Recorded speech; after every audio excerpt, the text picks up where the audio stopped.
Hey guys, in this video, I'll show you how to select multiple files in File Explorer. It's really easy and simple. So I'll show you three different ways. One is you can come here and click on Select All if you wanted to select everything in one specific folder. So I can do Select All, okay?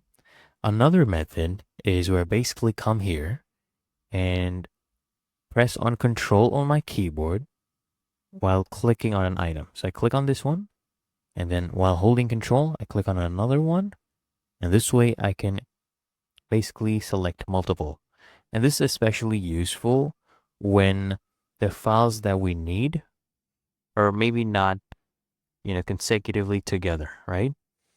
And let's say the files are together and you wanted to select everything.